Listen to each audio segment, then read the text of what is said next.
Hello, good morning sa tanan din sa atong online morning devotion nga gahimo na to matag sayo sa buntag. Come on, let's start the day right by worshiping our God. Pinagpabilin pa ang atong muto nga sige first, the kingdom of God and His righteousness, and everything shall be added unto us. Hello, Giselle S. Cagayan, Villanueva Clarin, bulag ta sa lawas, but we are one in the Spirit. Amen. Every day I speak your name, I can feel the strength and power every time I speak your name. I can do all things through you. In your name there is healing. In your name there is life. In your name there is power, there is peace and rest and joy and love.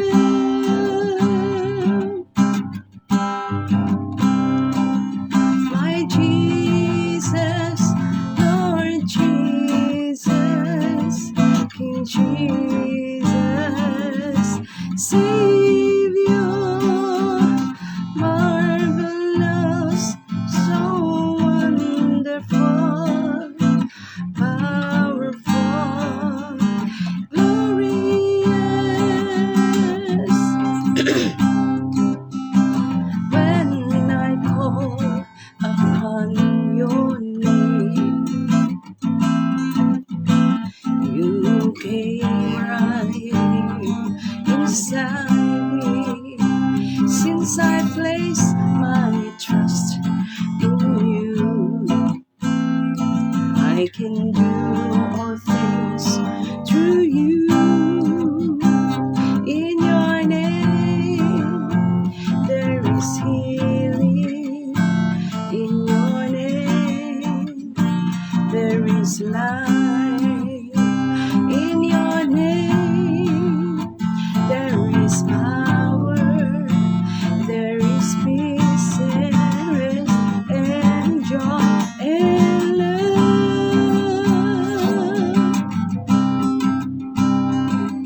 My Jesus, Lord Jesus, King Jesus, Savior, marvelous, so wonderful, powerful, glorious.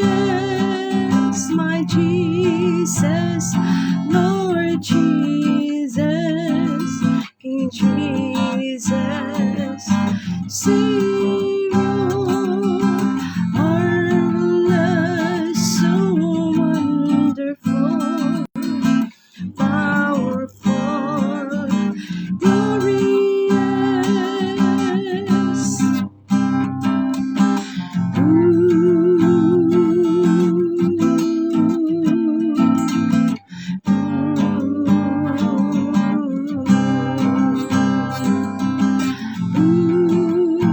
We give you praise, oh God. We give you glory and honor.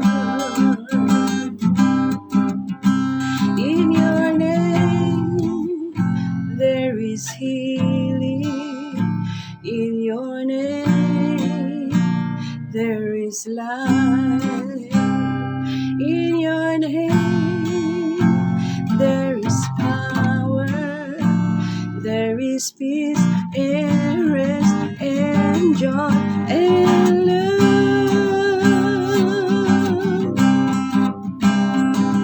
My Jesus, Lord Jesus, King Jesus, Savior, marvelous, so wonderful, powerful, glorious.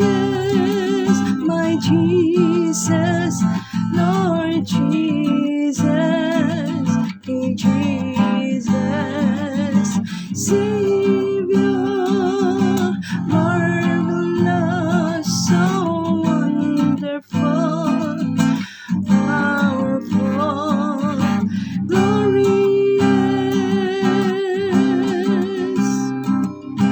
Jesus. Thank you gid kaayo Lord sa imo pagpukaw ka na mo amahan ni usay sa kabuntagon Lord nga imo pang ipabuka ang among mga mata ug imo kami iniibo Lord nga mo bangon Lord. Thank you kaayo ng tanan bisan pas kalidad malinaw hinanong makatulog nga imo gi-provide ka na mo tibok gabi Lord. We're so thankful oh God bisan pa sa iyong paghatag nining laing matahong mga adlaw nga Wednesday oh Lord ang mapadayon kami sa pagpamuhat sa mga bulaton makapadayon kami sa pag-alagad kanimo labos tanan makapadayon kami sa pagkinabuhi Kristohano Lord. Thank you kaayo Ginoo Lord. Salamat kaayo bisan pa sa among online morning devotion Lord nga ikaw padayon mag-cover ka namo Lord sa imong glory oh God. Nalaygon ka Lord sa walay katapusan amahan. Salamat kayo dawata ang among mga pagdaig mga pagpasalamat Lord pinaagi sa gamahanan nga ngalan ni Ginoong Kristo nga among Ginoo manluluwas. Amen. Praise God. Hallelujah. Hallelujah. Praise the Lord. So nanasabta padayon tanon sa atong pagpakli sa balaang kasulatan matag sa isa buntag ato ning gahatagan gyud og mubo ka panahon kay dili man pwede nga taason kay kabalo ko nga mabisi na dayon ang tanan sa pagpangandam adto sa trabaho adto sa eskwela. So mo nang mubo ra gyud ang atong kaigahin dinhi no sa atong online morning devotion. So, nakita nato karon sa Amos chapter 6. Nakita nato sa previous nga chapter sa verse 5 nga nag-announce na gyud si Amos nga dunay mahitabo gyud nga katalagman, nga dunay mga pag-agulo nga mahitabo at the coming of the great day of the Lord. Inigabot gyud sa great day. Ngayon ita great day kay final day no nga moabot na si Ginoong Hesus. Pagkabot sa chapter 6, nakita nato kung atong basahon ang verse 4. Basahon nato ang verse 4. Verse 4 to 7 lang atong basahon kay di ta mo kutlo. Verse 3 to 7. Yun diri, woe to you who put far off the day of doom, no? The day of doom. Muna siyang the great day of the Lord. Who caused the seat of violence to come near. Who lie on beds of ivory stretched out on your couches, 8 lambs from the flock and calves from the midst of the stall. Who chant to the sound of strings instruments and invent for yourselves musical instruments like David, who drink wine from bowls and anoint yourselves with the best ointments, but are not grieved for the affliction of Joseph. Therefore, they shall now go captive as the first of the captives, and those who recline at banquets shall be removed. So, mabalik na po, no? Ang nahitabo kanila kaniadto before the time of Amos mabalik na pod nga mamahimong dagito na pod sila no kung ano na pod sila mahimo na pod sila nga exile which is i-allow ni Lord nga mahitabo tungod kay sa ilang pagpagahi nga dili lang gyapon sila gahinulsol dili lang gyapon sila gabalik sa Dios. Makita nato dinha nga grabe na noon kaayo ang ilang pag-satisfy sa ilang kaugalingon nga wala na gid sila nagtagad hinuon sa ilang isig katawo, wala na sila naglantaw.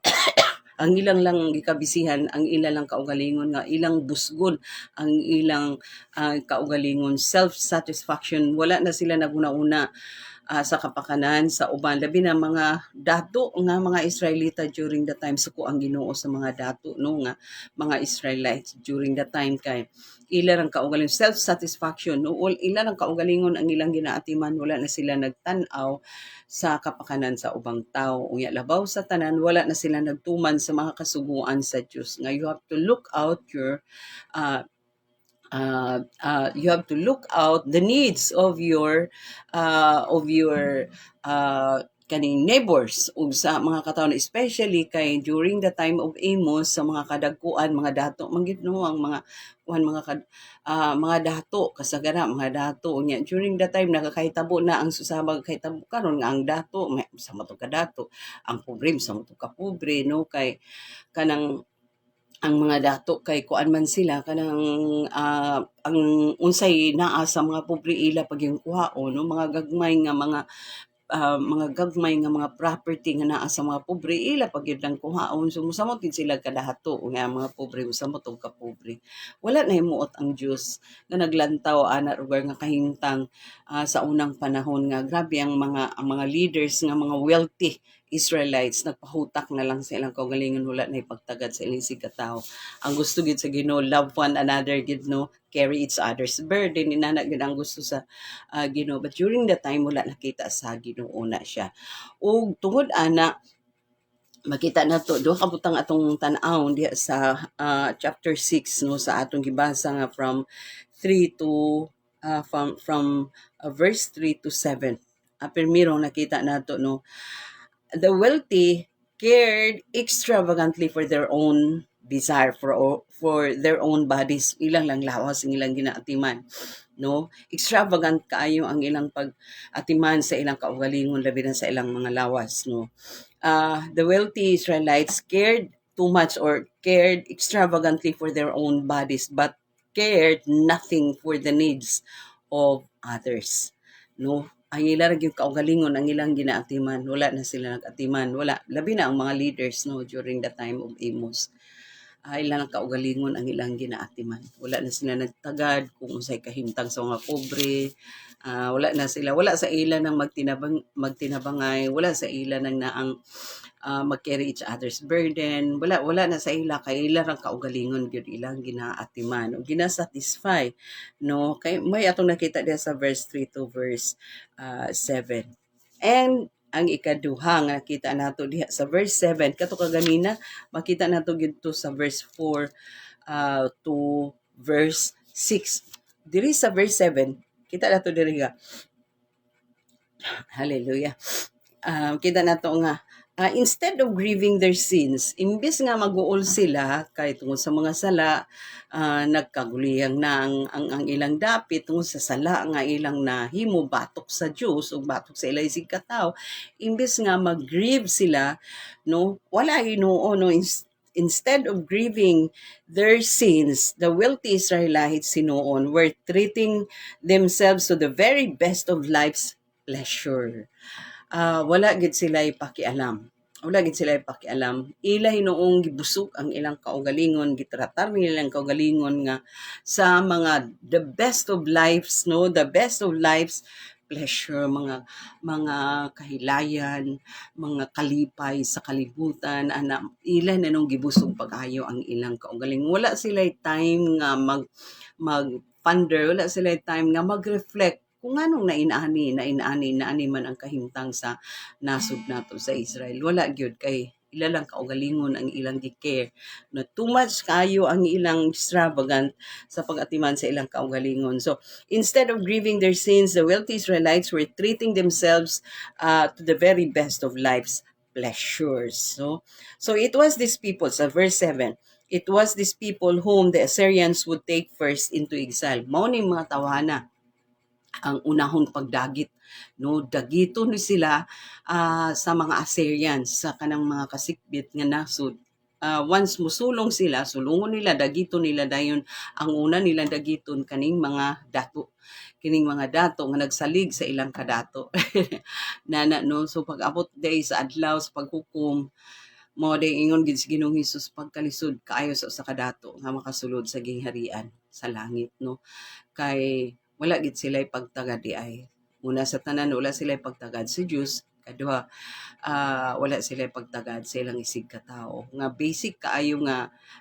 kaayo nga sugo nga igugmao ng Dios ug igugmao ng isig katao susama sa imong pagigugma sa imong kaugalingon sa ila wala na siya and even up to this day sa atong panahon karon ingon ana gihapon ang gakahitabo no nga even Christians no na mga Christians nga mga dato dili non tanan kay naa mag mga Christian nga mga dato nga ga-support sa mga bulahaton gatabag sa mga pobre ana but makita nato nga kanang maybe majority no sa mga dato cared too much of themselves wala na sila nag-care sa kapakanan sa ubang tao ug labaw sa tanan tungod sa ilang kadato mabutahan sila wala na sila panahon sa Dios pag alagad sa Dios, pagsimba sa Dios tungod kay na busy na sila sa pag-atiman sa ilang mga negosyo, sa ilang kwarta, no, inana gyapon ang nahitabo sa panahon ni Amos, ilang kaugalingon ra ilang ginaatiman. So muna atong nakita nga duha dinhi, una nakita nato diya sa verse 6 nga the wealthy cared too much or extravagantly for their own bodies, no, but cared nothing for the needs of others. Ang ikaduha, nakita nato din na instead of grieving their sins, the wealthy Israelites were treating themselves to the very best of life pleasures. No, it was these people whom the Assyrians would take first into exile. Muna ingon di sa verse 7, therefore they shall now go captives as the first of the captives, and those who recline at banquet shall be removed. No, ang gabangkete, ang mahilig kaayog kahilayan, ang mahilig kaayog kumbira, no, mga inana sa unang panahon ningon ana. Hallelujah, hallelujah. So, pasalamat na lang ta sa Ginoo nga bisita. Pero ang usa sa gikabisihan nato, pag-atiman ang bulaton. Ang bulaton sa Ginoo mo'y kabisihan nato atiman, no? Praise the Lord. Kabalo ta nga gyud naghulat nga ganti sa unahan kay mamanay saad ni Lord, no, nga naagi maghulat nga ganti alang ni atong nagkabisi sa pagpamuhat sa gingarian sa Dios dinhi sa yuta. Amen. At nga natay nakutlo karon, no, sa mubo nato nga gihisgutan diha sa Amos chapter 6 verse 3 to 7. Amen. Og mag-ampo ta labing balaan gamhanan may gugmaon langit na namong amhan. Nagapasalamat gid kay kami Lord sa padayon nimong pagminister kanamo Lord, sa mubo nga pagpakli sa balaang kasulatan o Lord nga imo kami nga ginurture personally o God, o imo kami nga gipahinumduman Lord. Thank you kay niining tanan dalaygon ka gid Lord sa walay katapusan. Daghang usab kami sa mga kaigsuunan nga magapanarbaho karong adlaw amhan nga imo silang pagaubanan. Dako gid kay diferensya Lord kung anaa ka Ginoo ang imong manifest presence magapakig-uban gayud Lord sa pagpanarbaho nila sa opisina pribado o publiko nga mga opisina. Kay naa ang langit ng kusog, na ang langit ng katakos, na ang langit ng kaalam sa pagdumala sa ilang mga trabaho Lord. Bisan pa man sa mga estudyante usab Lord, thank you kaayo Ginoo nga ikaw mag-provide sa mga balayronon sa eskwelahan kay hapit naman ang closing of classes. Bisan pa man sa mga teacher usab magatabang ka kanila Ginoo sa andam Ginoo sa ilang mga lessons o sa ilang mga reports o sa ilang mga pagatiman sa mga estudyante nila, mga kaigsunan namo nga bisis pagpreparar sa mga graduation, sa recollection o Lord. Salamat nga padayon kam kiguban.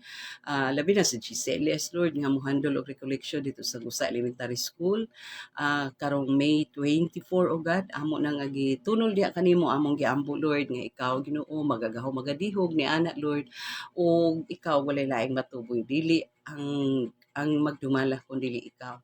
Salamat ug salamat kay ni anang daan sa mga kaigsunan usab namo Lord nga nay mga online nga trabaho nga gipangdumala Lord. Salamat usab nga pakiguban ka kanila amahan, tudloi sila nga i-honor ka diha sa online. Sa mga kaigsuunan usab namo nga nay mga negosyo, ikaw Ginoo magatabang nga mag-asenso silang tanan. Dalaygon ka Lord sa walay katapusan amahan, kabalumi nga among kinabuhi, na ilalong gyud diha sa imong pangagamhanan, diha sa imong hingpit nga pagdumala. Salamat kay ni anang tanan. Dalaygon ka gyud Lord, dawata nga among mga pagpasalamat, pagdayeg paghimaya, pinagi sa gamhanan nga ngalan Ginoong Kristo nga among Ginoo ug manluluwas. Amen. God bless us all until next morning.